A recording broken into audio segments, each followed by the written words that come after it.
Esta es la historia de un viaje.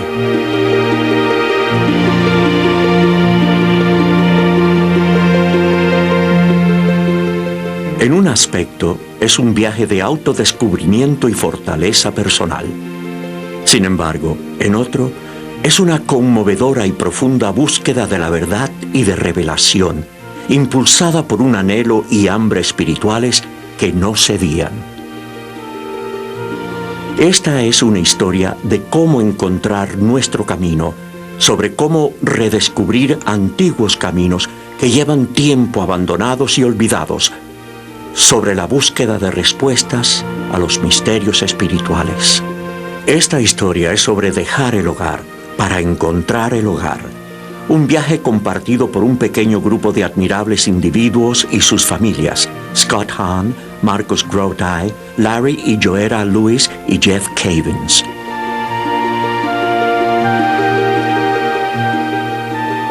Estos 4 hombres eran ministros protestantes ordenados que eventualmente lo dejaron todo, sus carreras, hogares y en algunos casos sus familias, en busca de la verdad.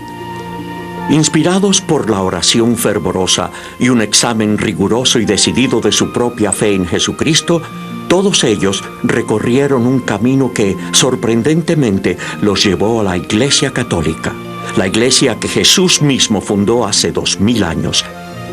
Pero para cada uno de ellos el viaje fue largo y difícil. Antes de su conversión a la fe católica, todos ellos admitían tener profundos prejuicios. Mi abuela era la única católica en ambos lados de la familia. Se había casado fuera de su iglesia y más tarde logró bendecir su matrimonio. Enviudó y en su viudez se convirtió en una devota católica. Y yo no podía comprender su fe. Me parecía que era una fe falsa. Así que cuando murió, siendo yo la única persona devotamente religiosa de mi familia, mis padres me dieron todas sus pertenencias religiosas: un libro de oraciones, un misal y esos horribles rosarios. Recuerdo haberlos llevado al sótano y haberlos mirado. Para mí, representaban una cadena espiritual que la tenía presa en la superstición. Así que instintivamente los rompí, los tiré a un basurero y pensé: Señor, libérala ahora. María, el purgatorio y el rosario, los íconos, las estatuas, todo eso era para mí totalmente innecesario para seguir a Jesucristo. Y yo sentía lástima por los católicos. El catolicismo estaba totalmente fuera de los parámetros de mi búsqueda. En otras palabras, yo no buscaría a los mormones. Yo ciertamente no iría a ver cómo se desarrolló la fe musulmana. Eso estaba fuera de los parámetros para mi búsqueda. Y el catolicismo encajaba en este tipo de mentalidad. Así que yo no iba a buscar la verdad en la Iglesia Católica. Sus historias son asombrosamente similares, sin embargo, bien diferentes, todas sujetas a los misterios de la fe que nos guía a cada uno de nosotros en nuestro propio viaje. Pero todos estaban impulsados por el anhelo de una respuesta a una simple pregunta: ¿qué es la verdad? Cuando la gente busca la verdad, lo que en realidad está buscando es una relación con Dios. Jesús es la verdad y nosotros hemos sido creados a imagen de Dios. Eso es lo que buscamos. A veces tenemos que recorrer muchos otros caminos primero para darnos cuenta de que Jesús era lo que buscábamos. El tema de esta noche es algo que toda familia al menos debe siempre... Hoy, Jeff Cavins es el anfitrión de un programa semanal de televisión en la cadena Eternal Word Television en Birmingham, Alabama. Su viaje en busca de la verdad fue algo así como un viaje de ida y vuelta, un regreso al hogar, una reconciliación con su pasado. Él creció en la Iglesia Católica. Eventualmente la dejó y, como Scott Hahn, Marcus Grodi y Larry Lewis, se hizo ministro protestante. ¿Eres seminarista? Sí, soy de Illinois. Jeff Cavins era el típico jovencito americano de los años 70. Música rock, deportes, chicas y fiestas eran las cosas que él más ansiaba. Como católico iba a la iglesia, pero confiesa que entendía muy poco de su fe. Yo era un muchacho católico americano promedio. Tenía una novia. Iba a todos los deportes, iba a todas las fiestas, a los bailes en el bachillerato. Yo era un tipo promedio. Íbamos a la iglesia semanalmente, pero en realidad yo no sabía mucho sobre mi fe. Cuando tenía unos 16 años empecé a sentir un hambre interior por saber quién era Dios. Exteriormente, todos dirían que Jeff era un tipo normal. Tenía el pelo largo, montaba motocicleta, usaba pantalones de moda en los años 70. Por fuera era un fiestero, un payaso, pero en el interior yo empezaba a hacerme algunas preguntas importantes. ¿De dónde vine? ¿A dónde voy? Cuando tenía 18 años, ni siquiera sabía qué era la Eucaristía. Yo no sabía el nombre de los sacramentos, no sabía de qué se trataba la misa, no sabía rezar el rosario, en realidad no sabía nada de mi fe. Jeff continuó titubeando espiritualmente hasta que conoció a Emily, una compañera de clase en el preuniversitario que eventualmente cuestionaría el concepto de su fe y lo introduciría a Jesús y a las Escrituras. Los dos se casaron en unos años, pero en este punto de su vida, Emily era alguien que parecía tener lo que Jeff había estado anhelando. He aquí a alguien que podía darles respuesta a las preguntas de Jeff. Ella pasó esa noche hablando de una relación personal con Jesucristo. Nadie me había hablado a mí de esto antes. Yo estaba tan fascinado que fui a su casa todas las noches después de clase. Nos sentábamos en la mesa de la cocina. Su mamá abría una Biblia y empezaba a explicarme sobre una relación con Jesús y la oración. Yo estaba fascinado. Me repetía a mí mismo, esto es lo que yo he estado buscando. Esto era de lo que hablaba, buscar la verdad. Todo el tiempo lo que yo buscaba era a Jesucristo. Yo quería saber más sobre Jesús. En contra de los deseos de su padre, pero para continuar su intensa pasión por el Señor, Jeff tomó la decisión de irse de su hogar para asistir a una escuela de Biblia en Texas. Fue una opción que disgustó mucho a sus padres católicos. Un incidente la noche antes de partir endurecería su rebelde corazón, pero irónicamente fue lo que puso en movimiento el comienzo de su largo viaje de regreso. La noche antes de irme para la escuela de Biblia, mi padre fue a mi habitación. Él se sentía frustrado porque yo estaba dejando becas para la universidad. Estaba alejándome de todo para ir a esta escuela de Biblia en Texas.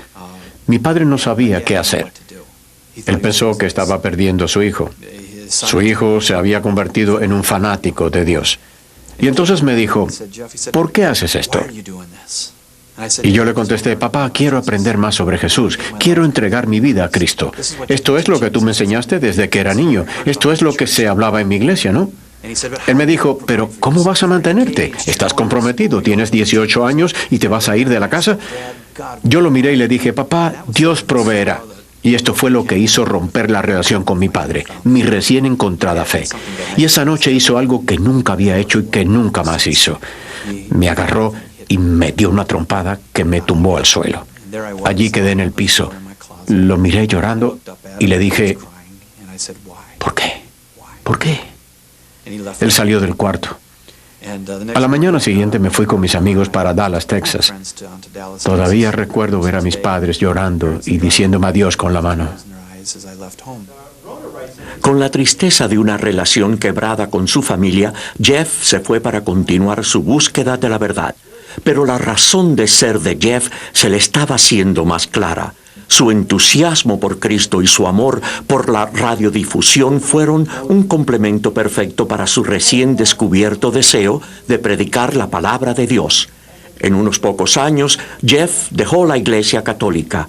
Esto abrió una profunda herida en su familia que no sanaría por muchos años. Jeff estaba trabajando ahora en una estación de radio cristiana en un pequeño pueblo de Dakota del Norte, asistiendo a la misa diaria en un convento de la zona, cuando el obispo de Fargo convocó a una reunión popular para todos los católicos. El obispo vino y yo levanté la mano. El lugar estaba lleno. Me dijo, dígame, joven. Yo me paré en medio del pasillo y de pronto todos los años de frustración con mi padre y que mi padre me hubiese pegado, todo empezó a salir. La frustración con la iglesia, lo que yo percibía como defectos de la iglesia. Empezó todo a surgir y me enloquecí. Miré al obispo y le dije: Monseñor, me hallo muy frustrado. He dado mi vida completamente a Cristo, pero parece que no hay lugar para mí en esta iglesia católica. Y apuntándole, le grité diciendo: estoy harto de la iglesia católica. Hubo un silencio absoluto y le dije con mucha fuerza: y de ahora en adelante no soy católico. Di media vuelta y comencé a caminar hacia la puerta cuando oí aplausos. Me volteé y vi que era el obispo y me dijo: luego quiero hablar contigo. Yo me fui. Me sentía muy frustrado. Esa noche no dormí. Desde luego, pensé que de seguro iría para el infierno. Por lo tanto, no pude dormir. A la mañana siguiente fui a rezar al convento y cuando entré allí, adivine quién estaba: el obispo. Yo sentí que se me iba la sangre del cuerpo y pensé: oh no. Él me dijo: ven acá. Pensé que me daría una nota con una orden para ir al infierno, pero me llevó a un pequeño cuarto y me dijo: cuéntame, ¿qué te pasa?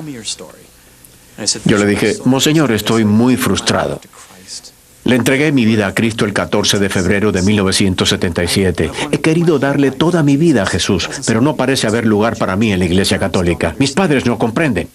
Él me miró y me dijo: hijo, déjame decirte 3 cosas. Número 1, el viaje que has emprendido es de Dios. Él ha despertado el hambre en tu corazón. Número 2, voy a llamarte Pequeño Newman. Yo no sabía de qué estaba hablando. Pensé que era Al Newman, el personaje de la revista Mad.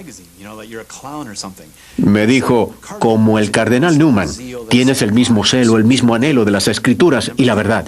Y número 3, llegará el día en que regresarás y, cuando lo hagas, enseñarás a tu pueblo. Yo lo miré y le dije: no lo creo. Le estreché la mano y me fui. Y así fue como dejé la Iglesia Católica.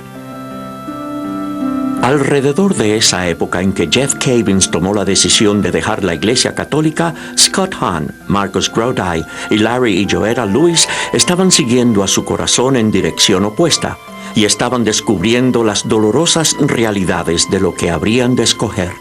Scott Hahn asistió a una de las escuelas protestantes más conservadoras del país. Él tenía una profunda pasión por Cristo y las Escrituras. A la edad de 26 años se le pidió que fuese el decano de un seminario protestante, pero al igual que muchos de sus colegas, Scott tenía ideas equivocadas sobre la Iglesia Católica Romana que eran profundas. En una época él veía al Papa, y en particular el cargo del Papa, como el anticristo, el líder de la Iglesia que él creía había distorsionado y malinterpretado las enseñanzas de Jesús a través de los siglos. Yo era anticatólico porque cuando miraba hacia la Iglesia Católica veía algo que ninguna otra denominación de la tierra decía ser: la única, verdadera Iglesia fundada por Cristo a través de sus apóstoles, gobernada por sus sucesores con autoridad divina y un jefe infalible.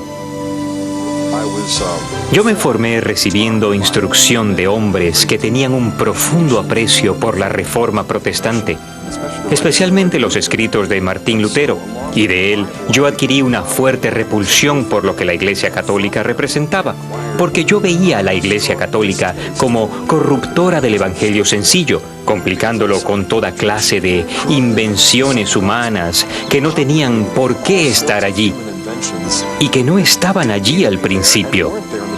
María, el Papa, el purgatorio, los santos, los sacramentos y todo lo demás. ¿Era yo anticatólico? Sí, era anticatólico con una especie de venganza, porque yo veía a la Iglesia Católica como una institución humana. Yo no podía discernir la institución divina. Es muy parecido a cuando alguien oye hablar maravillas de los vitrales de una parroquia en particular. Va uno allí, se para en la acera y mira, y lo que ve son estas ventanas de cristal de colores y piensa: ¿y por qué tanto alboroto? No tienen nada de particular, pero no las mira desde adentro, y eso es lo que la oración y el estudio me llevaron a ver. Yo miré a la Iglesia Católica desde adentro y descubrí el trabajo de Jesucristo, mi Salvador. Hoy, Scott, su esposa Kimberly y sus niños viven en Steubenville, Ohio. Scott es profesor de teología en la Universidad Franciscana y toda la familia es ahora miembro de la Iglesia Católica. El viaje de Scott hacia la fe católica comenzó cuando empezó a cuestionar una de las enseñanzas básicas de Martín Lutero, sola fide. Lutero, junto con Juan Calvino, discrepó de las enseñanzas de la Iglesia Católica. Ellos sostenían que la justificación o el perdón de nuestros pecados por Dios sucede solo por medio de la fe. Ellos propugnaban que solo tenemos que creer en Dios y nuestros pecados serán perdonados, que solamente creer en Dios nos asegura el cielo. No importa cómo decidamos actuar o responder a ese amor. Esas ideas crearían una enorme división dentro de la Iglesia Católica y marcan el comienzo de la Reforma y la aparición de las iglesias protestantes. Scott Hahn, después de cuidadoso estudio y oración, llegó a descubrir el hecho histórico de que Lutero y sus seguidores hicieron cambios en las Escrituras para ajustarlas a sus creencias personales. Martín Lutero y Juan Calvino habían malinterpretado y falsificado las enseñanzas de San Pablo sobre el punto de justificación por la fe, al insistir que la justificación es solo por la fe. Lutero tuvo efectivamente que insertar la palabra alemana solo en Romanos 3:28, y una vez que lo hizo, lo convirtió en su grito de batalla. El lema de la Reforma protestante era sola fide, solo la fe, una frase que San Pablo nunca usó, una frase que Lutero tuvo prácticamente que inventar. En efecto, una frase que el Espíritu Santo solo inspiró en uno de los autores del Nuevo Testamento, San Santiago, en la Epístola de Santiago 2:24. No es solo por la fe que el hombre se justifica. Por eso es que Lutero llamó a la Epístola de Santiago una epístola de paja, porque contradecía lo que él estaba convencido era el Evangelio, el puro y simple Evangelio. Mientras más yo empezaba a comprender que el Dios que justifica es un Padre, y al justificarnos Él no solo está exonerando o perdonando a criminales como juez, sino que Él está adoptando y reconciliando a los hijos e hijas con Él mismo a través de su Hijo eterno. Más cuenta me daba de que la justificación no podía ser solo por la fe, porque así no es como una familia funciona. Es imposible para una criatura simplemente decir, mira papá, yo te creo, y eso es suficiente. Yo no tengo que obedecerte, pero por gratitud y porque tengo buen corazón te obedeceré si me parece. Pero yo no tengo que obedecerte para ser tu hijo. Bueno, esta clase de actitud es rebelión y es lo opuesto a la fe. Así que mientras más me adentraba en los escritos de San Pablo y comprendía mejor los antecedentes de compromiso de Pablo, más me daba cuenta de que Lutero lo interpretó todo muy mal. Los primeros protestantes también enseñaban lo que era llamada sola scriptura, que las escrituras por sí solas son la fuente de toda la autoridad en la Iglesia, que la tradición en la Iglesia y lo que ha sido transmitido por los primeros apóstoles al resto de la Iglesia en los siglos subsiguientes no tiene autoridad alguna. Descubrí que en ninguna parte la Biblia enseña que las Escrituras solas son nuestra única autoridad. Por el contrario, descubrí que la Biblia señala la sagrada tradición, como se encuentra en Tesalonicenses 2:15 y en 3:6. Pablo dice, conserven las tradiciones que reciben de nosotros, por escrito o de palabra. Así que tenemos la Escritura y la tradición oral, y a los tesalonicenses se les enseñó que tenían que conservar ambos. Para Scott, el punto final para el que tenía que encontrar respuesta era el papel del Papa. ¿Quién era este hombre? ¿Y tenía él en realidad la autoridad para ser el pastor de 1 billón de católicos en todo el mundo? Scott encontró la respuesta en las Escrituras, cuando Jesús escoge a Simón Pedro para ser el primer papa de su iglesia. Esto ocurre en el capítulo 16 de Mateo, cuando Jesús le da las llaves del reino. Todo comentarista católico o protestante que explica esos versículos sabe que Jesús estaba citando a Isaías 22:22, en donde el hijo de David, el rey Ezequías, le confía a uno de sus ministros reales las llaves del reino para que todo el mundo sepa que este hombre, Eliakim, ya no es solo un ministro real. Él es el primer ministro porque tiene las llaves del reino. Así que antes de esto, Pedro era uno de los 12 apóstoles, uno de los ministros. Pero una vez que Jesús le confió las llaves del reino, esto quería decir que Pedro era el primer ministro. Y eso era algo más que un puesto, era un deber. Así que aquí vemos a Jesús, hijo de David, estableciendo su reino a través de sus apóstoles. Y como dice en Mateo 19, Jesús les dijo, se sentarán en 12 tronos para juzgar a las 12 tribus de Israel, pero uno de ustedes será el primer ministro. Por lo tanto, al estudiar la Biblia, descubrí que no solo sola fide era falso, sino la sola escritura también. Larry y Joetta Lewis tenían sólidas raíces en su crianza protestante. El padre de Larry había sido pastor de la Asamblea de Dios que inculcó en su familia el amor a Jesús y los guió en su fe. Larry mismo había sido ministro de varias congregaciones en denominaciones que fueron desde Metodistas Unidos hasta Bautistas del Sur. Él siempre consideró su teología como un viaje para descubrir los complejos misterios de las Escrituras. Mis padres me criaron para tener un profundo y duradero amor por Cristo y un tremendo amor por las Escrituras. Mi teología era muy parecida a un gran rompecabezas al que le faltaban piezas aquí y allá. Así que uno trataba de que las piezas encajaran. Imagínese armar un rompecabezas y tener una pieza en la mano que no parece ser de allí. Y lo único que usted hace es mirar la pieza tratando de encontrarle acomodo. Bueno, pues esto es muy parecido a la forma en que yo trataba de hacer funcionar mi teología. This was very similar to how I was working out my theology. We had great heights of ecstasy. Llegábamos a grandes alturas de éxtasis y profundos valles de desaliento, porque ser católicos no era lo que ninguno de nosotros había considerado y nunca pensamos que querríamos serlo. Amábamos a nuestra iglesia, a nuestra gente. A Larry le encantaba su trabajo de pastor y predicador. Así que esto no era algo que nosotros estábamos buscando porque no estuviésemos satisfechos con lo que teníamos. Nos cogió totalmente de sorpresa. La búsqueda de Larry y Joetta los estaba llevando en una forma que ninguno de ellos hubiese imaginado. Pero sí tenían verdadero miedo de que quizás estaban yendo demasiado lejos, de que estaban volviéndole las espaldas a Jesús al rezarle a María, que su búsqueda era equivocada. Ellos tomaron la decisión de investigar más a fondo, buscando confirmación en las Escrituras a su nuevo amor por la Santísima Madre y la tradición católica. Fue un sacerdote católico el que les dio una nueva perspectiva del papel de María en la Iglesia. Él dijo, déjenme hacerles un par de preguntas. ¿Quiere usted a su esposa? Y él sabía cuál sería mi respuesta. Yo le dije, usted sabe que yo quiero mucho a Joetta. Y él me dijo, ¿alguna vez le ha dicho algo así como te quiero con toda el alma? ¿Todo lo que tengo y pueda tener en el futuro es tuyo?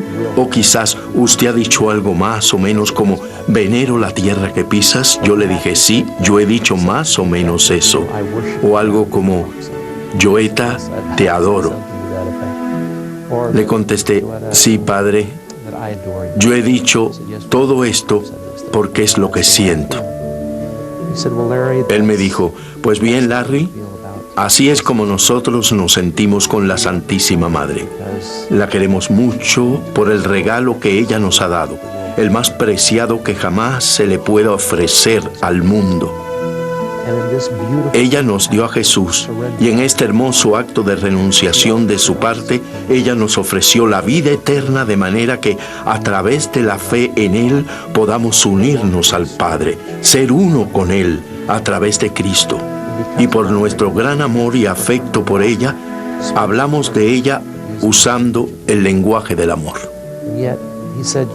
Y sin embargo me dijo, tú has dicho algo sobre Joetta que nosotros nunca diríamos sobre la Santísima Madre, porque nosotros no la adoramos, toda la adoración pertenece solo a Dios. Pero porque la queremos tanto, porque la vemos como nuestra Madre, sabemos que podemos confiar nuestras vidas a ella, nuestros cuerpos a ella, aún nuestras almas en sus brazos, sabiendo que ella nos llevará a lo profundo del corazón de Jesús. Quedé convencido. Yo sabía que nunca había pensado sobre esto antes, ni siquiera había considerado esta clase de amor y devoción. Al principio, temeroso de las imágenes y tradiciones que él había desdeñado, Larry comenzó un meticuloso estudio de las Escrituras, buscando cualquier señal de que las tradiciones católicas hubiesen efectivamente distorsionado la palabra de Dios. Íbamos a librerías católicas 3 y 4 veces al día.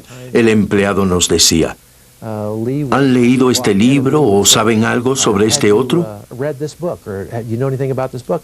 Y yo decía, me lo llevo. Y este otro también. El empleado insistía, ¿no quiere saber algo sobre el libro primero? A lo que yo respondía, no importa. Si es sobre la Iglesia Católica, lo queremos. Después nos dimos cuenta que en ese primer año habíamos gastado más de $5,000 en libros y cintas. Todo nos parecía poco. Leíamos todo lo que podíamos encontrar. El catecismo fue la mejor teología sistemática que yo había leído en mi vida, y yo había leído varias. Esto fue el principio para encontrar las piezas que faltaban. Como ese rompecabezas de que hablamos antes, las piezas estaban cayendo en su lugar a una velocidad vertiginosa. Empezamos a descubrir cosas que nunca habíamos considerado y compararíamos las Escrituras y lo que los primeros padres de la Iglesia decían con lo que el catecismo decía, y en áreas que son muy familiares para los católicos, pero muy poco conocidas por mí como ministro protestante. Estábamos encontrando la riqueza de la Iglesia y la profundidad de la Iglesia. Era sorprendente, emocionante. Las verdaderas implicaciones de lo que estábamos encontrando como cierto es que si la verdad es una persona, y Jesús dijo, yo soy la verdad, entonces cuando Él dijo, síganme, Él dijo, sigan la verdad.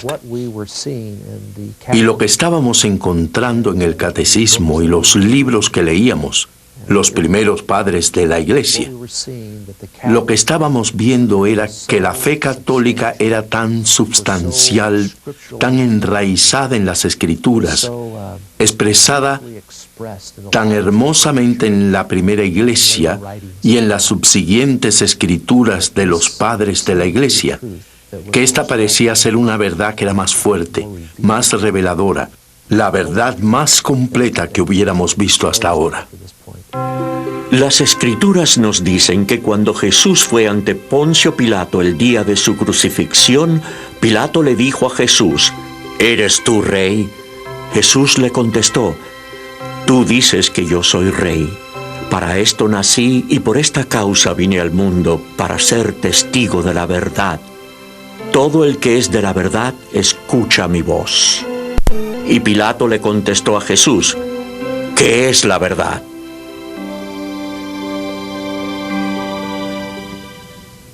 Marcus Grodi era un ministro luterano muy identificado con su congregación. Él sentía una profunda responsabilidad personal de guiarlos a la verdad. La búsqueda de la verdad es la mejor forma de describir mi viaje para llegar a la fe católica. ¿Cómo sé yo lo que es verdad? Como pastor, primero yo quería ser el mejor pastor posible para poder algún día presentarme ante el Señor diciéndole que yo había hecho mi mejor esfuerzo, dado los regalos y el talento y la gracia que Él me había dado. Yo no podía pensar en nada más importante que ser lo mejor posible en lo que Dios me ha llamado a hacer. Pero yo también sabía que como líder de almas, como pastor, un día yo estaría ante Jesús como responsable de haber guiado a mi gente. Esa gente confiaba en que yo los estaba guiando correctamente.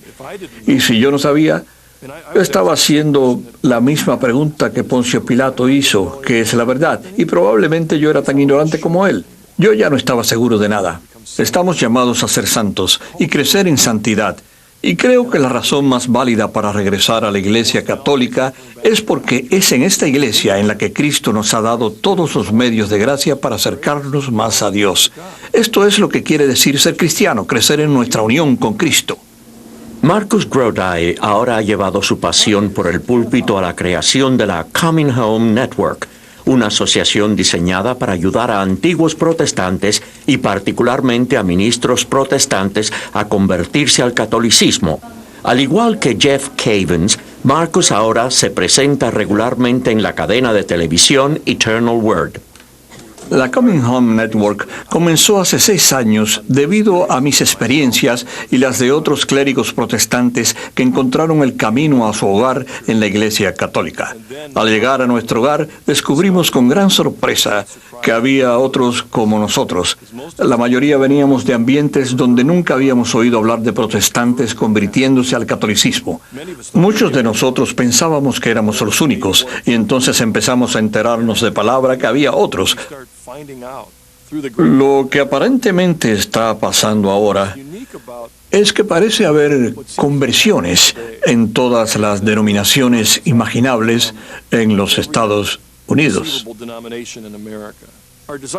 Nuestro deseo no es traer a la gente a base de discusión, sino informarles la verdad de la Iglesia que probablemente nunca en su vida hayan oído. Yo disfruto más cuando hablo con protestantes que están recorriendo el camino, no por el hecho de que se conviertan al catolicismo o no, sino porque cuando descubren la totalidad de la fe, los corazones se abren a la presencia real de Cristo. Para Marcus Grodi, Scott Hahn, Larry Lewis y Jeff Cavins, sus respectivos viajes hacia la fe y la decisión eventual de dejar sus iglesias tuvieron implicaciones que iban mucho más allá de simplemente cambiar de denominación. Se enfrentarían al rechazo de sus congregaciones, desempleo, separación de sus amistades y familia, e interminables días y noches de una atormentadora búsqueda espiritual. Comenzaron a experimentar de primera mano lo que Cristo quiso decir cuando les dijo a sus discípulos: quien quiera venir conmigo debe negarse a sí mismo, tomar su cruz y seguirme, porque quien desee salvar su vida la perderá, y quien pierda su vida por mí, la encontrará. Una decisión como esta es, en mi opinión, mucho más difícil que si usted hubiera sido dueño de un Chevrolet toda su vida y ahora está convencido de que un Ford es un auto mejor. Es totalmente distinto. Esto llega a la raíz de la autoimagen de una persona, todo su apoyo, vocación, lo que iban a hacer el resto de sus vidas. Y yo podría dar ejemplos de personas que, aunque están atraídas por el júbilo de llegar a su hogar en la Iglesia Católica, sus vidas se convirtieron en un desastre por esa decisión. El primer dolor fue la pérdida de amistades. El segundo dolor que experimenté fue un alejamiento, la dificultad que Kimberly y yo sentimos en nuestro matrimonio. El tercer dolor que sentí fue la pérdida de dirección. Durante años yo me había preparado para el ministerio, o al menos eso pensaba yo. Pero hay una clase distinta de dolor, y ese es el dolor que siente uno cuando ha abandonado todo lo que conocía y se siente como un inmigrante que acaba de llegar a tierra extraña. Uno sabe que en un cierto sentido es su patria, pero uno no lo siente en una forma real. Decírselo a nuestros hijos y padres fue algo muy difícil, porque no queríamos herirlos, sino que queríamos en alguna forma compartir las alegrías que estábamos descubriendo. Fue muy difícil para ellos. Han tenido que resolver muchos problemas, pero fue muy difícil para mi padre. Mi padre, claro está, es un pastor retirado de la Asamblea de Dios, y él quiere a Dios con toda su alma, al igual que mi madre. Y cuando se lo dije, mi padre me dijo que esto era algo parecido a perder un hijo.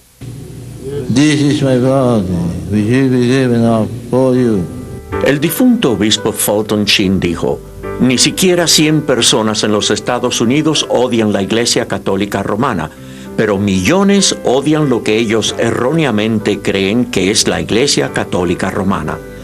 La Iglesia Católica, para los que la ven desde afuera, puede ser como una especie de enigma. Algunas cosas parecen no tener sentido. En muchas formas es todo sobre la fe, el misterio de creer lo que no podemos ver con ojos humanos u oír con oídos humanos. Pero en verdad, la fe de esta iglesia llamada católica está enraizada solamente en el mensaje del Evangelio de Jesucristo.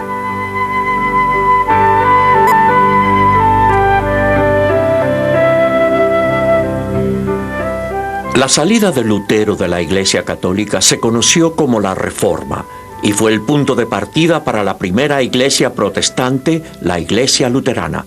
Después comenzaron otras iglesias protestantes cuando sus líderes no podían ponerse de acuerdo en lo que cada uno creía era la verdad. En los siglos subsiguientes, a menudo debido a desacuerdos sobre lo que era verdad y cierto, los líderes se separarían y formarían otra iglesia más. Hoy todavía hay una sola iglesia católica y más de 27,000 iglesias protestantes distintas en el mundo. Mientras otras iglesias a través de los siglos se han alejado de algunas de sus primeras enseñanzas y convicciones de fe, la Iglesia Católica no lo ha hecho. Y yo descubrí al menos 99 veces, y descubrí en cada caso que la Iglesia Católica era fiel a las Escrituras. Solamente la Iglesia Católica era totalmente fiel a las Escrituras. ¡Qué impacto tan agradable para mí! La Iglesia Católica, como la conocemos hoy, nos ha llegado en una línea ininterrumpida desde los apóstoles. Jesús puso su iglesia en manos de meros seres humanos en la seguridad de que aún las puertas del infierno no la vencerían. A través de los siglos, los papas no han dictado nuevas revelaciones, sino simplemente preservado y protegido las verdades que les habían sido entregadas por los sucesores de Pedro. Hoy hay más de 1 billón de católicos que hacen de esta iglesia la mayor del mundo. Los sacramentos son parte esencial de la verdad.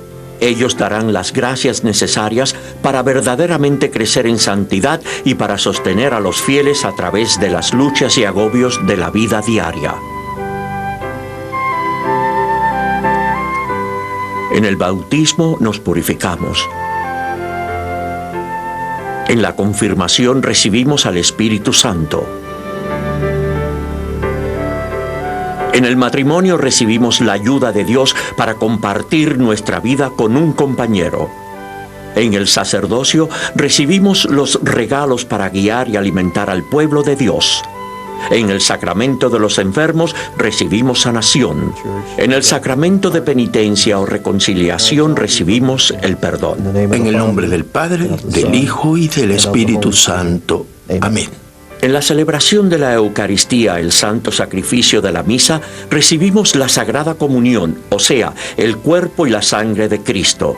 Este es el sacramento que Él instituyó con sus propias manos horas antes de morir.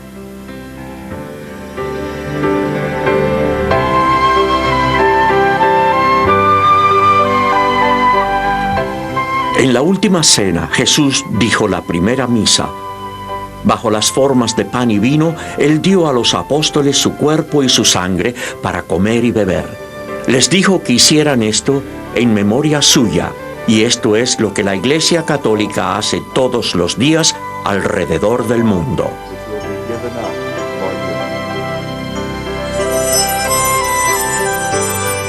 Para algunos de nosotros, llegar al hogar es una reunión alegre, un reavivar del fuego que una vez teníamos en la juventud. Para Jeff Cavins, venir al hogar significaría regresar a un lugar que él creía haber destruido.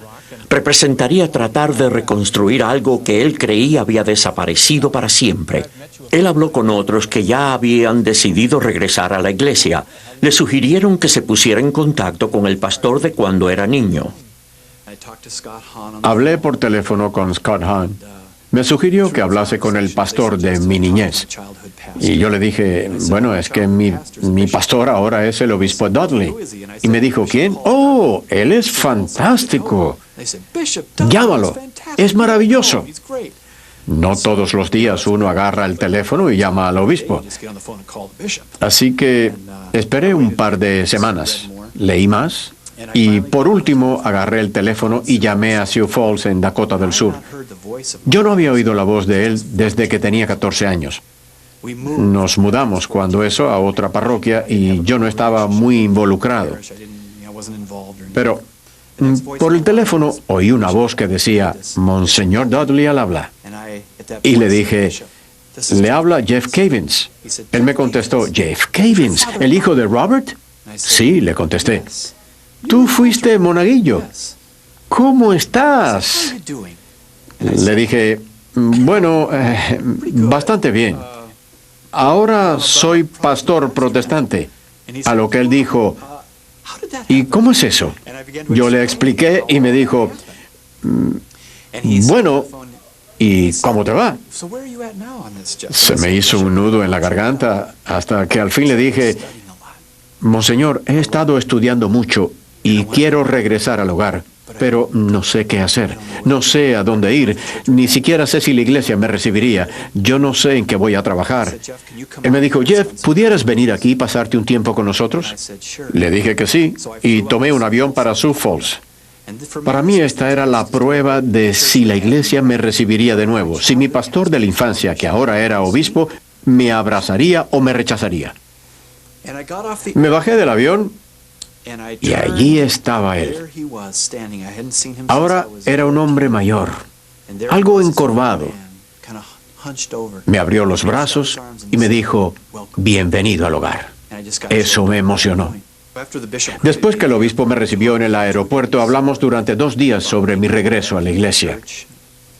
Monseñor Dudley me dijo que tenía que decir a los superiores de mi iglesia lo que estaba sucediendo. Me reuní con el primero de los superiores y le dije que que necesitaba hablarle en privado. Yo he estado estudiando mucho y probablemente usted haya notado que recientemente he predicado sobre los sacramentos. Y le dije, yo creo que voy a regresar a la iglesia católica. Él me miró y me dijo, pues verás, lo mismo nos está pasando a nosotros. Es más, hemos estado rezando el rosario en grupo por la noche. Yo pensé, ¿qué? Fui al siguiente superior y le dije lo mismo. Y él me dijo, tú no vas a creer esto, pero por las noches cuando me desvelo, he estado rezando el rosario. Yo me dije, ¿qué es lo que está pasando aquí? Terminé diciéndoselo a todos mis superiores y fue muy emocionante para ellos saber que su pastor estaba pensando en irse para la Iglesia Católica. Nuestra Iglesia Católica era como en un 50% de excatólicos, así que naturalmente la gente me miraba. Nos está diciendo que todos debemos regresar, que hicimos mal en irnos. Yo nunca dije que nadie estuviese equivocado. Ellos se fueron por las mismas razones que yo, y a alguien le extendió una mano. Pero terminé por decírselo a toda la congregación, y esta fue una de las cosas más difíciles de mi vida. Poco me imaginaba yo cuando empecé a buscar más y más la verdad de que yo tenía hambre de familia, hambre del Papa Juan Pablo II, hambre de oírlo, el deseo de tener un padre. Poco me imaginaba yo que Dios me estaba regresando a una relación total con mi Padre terrenal también. Aunque nadie podía saberlo en este momento, la parte más difícil del viaje espiritual de Jeff todavía estaba por recorrerse. La etapa final de este difícil paso de regreso a la Iglesia Católica comenzó cuando se estaba preparando para un viaje a Israel y recibió una llamada a medianoche. El día antes de salir para Israel, mi madre vino de Minneapolis a Dayton, Ohio, para quedarse con nuestra hija mientras mi esposa y yo íbamos con esos peregrinos de todo el país. Mi padre había tenido cirugía de las arterias cuando tenía 48 años. Habían pasado 12 años y a todos nos preocupaba su salud. Como hijo, uno siempre está preocupado de una llamada a medianoche. Pues bien, esa llamada fue a las 3:48 de la mañana de un hospital en Edina, Minnesota. Mi madre entró corriendo a mi habitación. Jeff, papá ha tenido un ataque al corazón. Yo sentí que el mundo me venía abajo. Traté de averiguar cuán grave había sido. Llamé al hospital. Estaba en cuidados intensivos. ¿Debía ir a Israel? ¿Debía ir a Minnesota? ¿Qué debo hacer? Al fin conseguí hablar con mi padre. Sonaba débil. Le pregunté, ¿cómo va todo? Aún no sabemos, me dijo, pero estaré bien. Papá, no sé qué hacer. No sé si ir a Israel o no. Y él me dijo, anda y vete, pero antes de irte, quiero que me hagas un favor. Ocúpate de tu madre y de tu hermana. Y pensé, esto es serio. tengo que ir a verlo. Y le dije, papá, voy para casa, mi lugar está a tu lado. Yo tengo quien se haga cargo de llevar la excursión. Fui para Minnesota con mi familia. Mi padre fue operado nuevamente y la noche antes de que fuera para la casa, yo llamé a un viejo amigo, un consejero profesional. Yo había sido su pastor y le dije que necesitaba hablar con alguien. Estoy tomando algunas decisiones, le dije, algunas decisiones graves en mi vida y necesito saber si estoy loco, necesito hablar. Él me dijo, ¿qué te pasa? Le dije que estaba pensando volver al catolicismo, a lo que me contestó, sí, necesitamos hablar, ven. Fui y comencé a contarle todo desde el principio. Y cuando le dije que le había gritado al obispo en Dakota del Norte diciendo, ¡estoy harto! ¡Ya no soy católico! En ese momento mi amigo Wes se impresionó y me dijo, Jeff, tu actitud la definiré en una palabra, una sola palabra. ¿Cuál? Le pregunté. Rebelión. ¿Rebelión? ¿Por qué? Y entonces me dijo, te has rebelado en contra de tu padre y de la Iglesia Católica.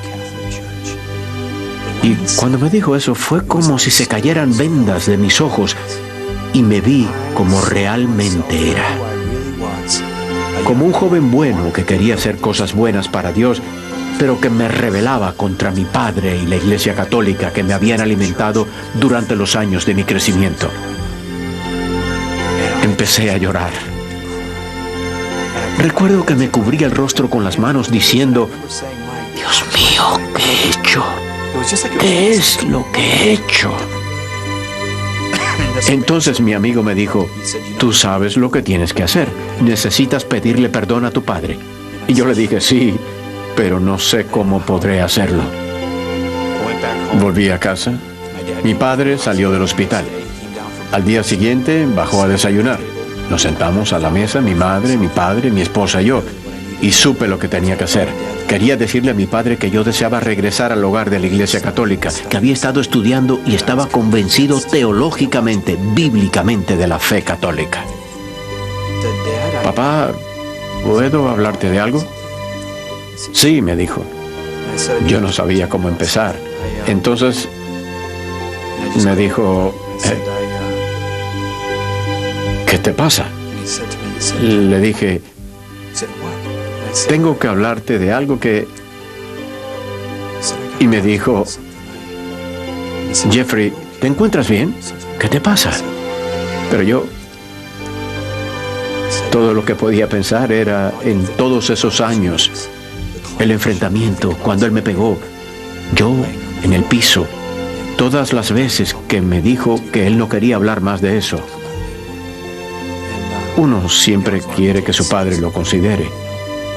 Pero todos esos años yo me sentía que él no me tomaba en serio.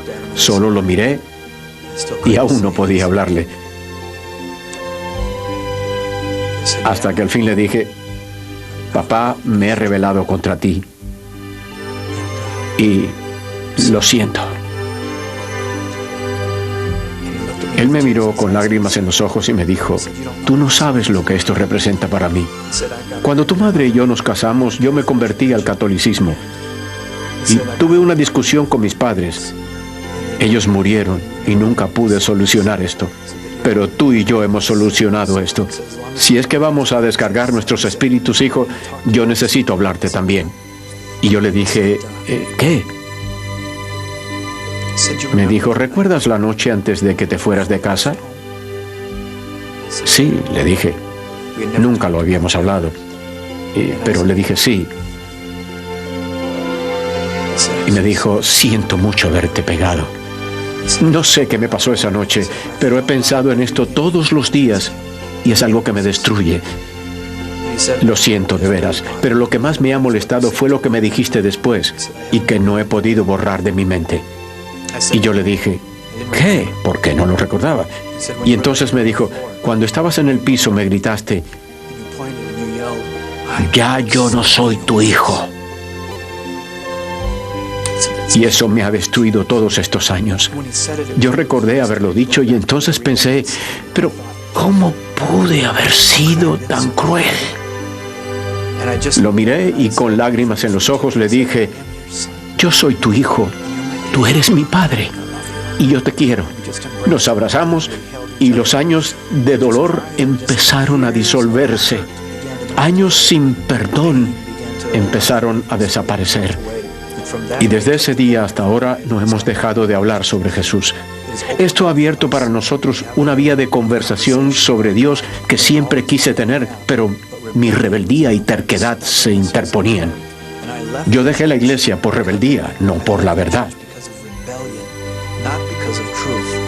Regresé buscando la verdad. Recuperé esa relación con mi padre y mi familia, así que el Señor realmente me ha traído al hogar en todos los aspectos. Jeff Cavins, junto con Scott Hahn, Marcus Grodi y Larry Lewis y su esposa Joera, descubrieron la plenitud de su cristiandad en solo una iglesia, la Iglesia Católica. Les tomó años de oración y discernimiento, un viaje lleno de dificultades y luchas, pero que al fin les trajo gran alegría, paz y una unión más íntima, más estrecha con Cristo, todo a través de las poderosas gracias de los sacramentos.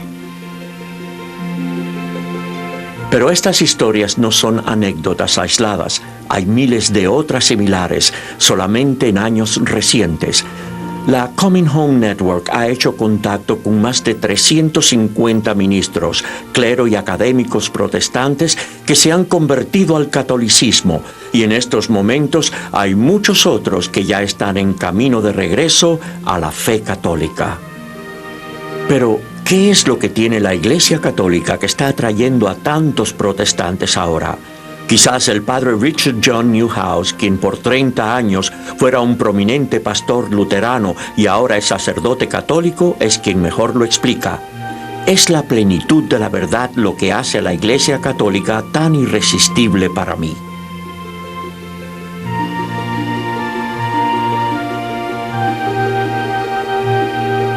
Encontrar la verdad en este confuso y complicado mundo nuestro no es siempre fácil, pero la verdad está allí y ha estado ahí por 2000 años para que todos la encuentren o redescubran.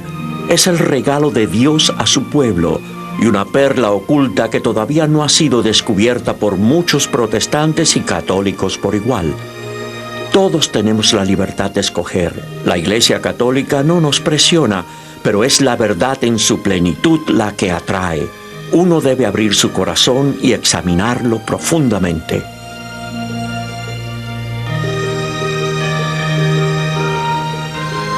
El apóstol San Pablo en una época peleó contra los primeros cristianos, pero vio la luz de la verdad y renunció a todo para convertirse en un ardiente defensor de la fe. Estos hombres han hecho algo parecido, con un celo y amor infinitos por la misma iglesia que el propio Jesús comenzó hace 2000 años.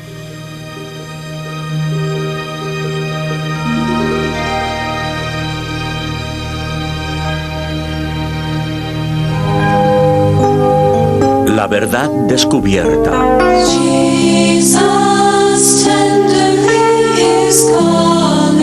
Producido en cooperación con Stepstones Productions, St. Louis, Missouri.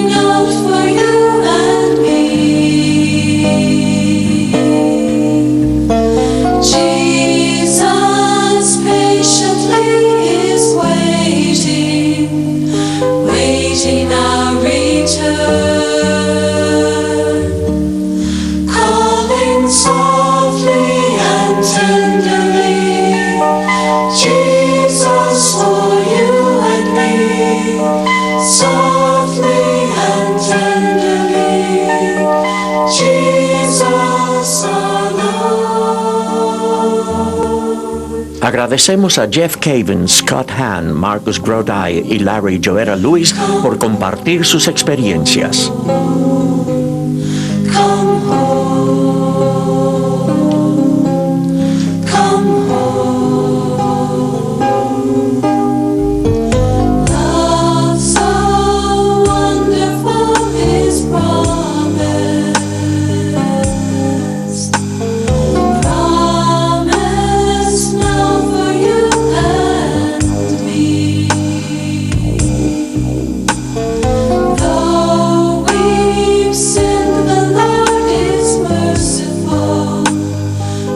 Merciful our Lord.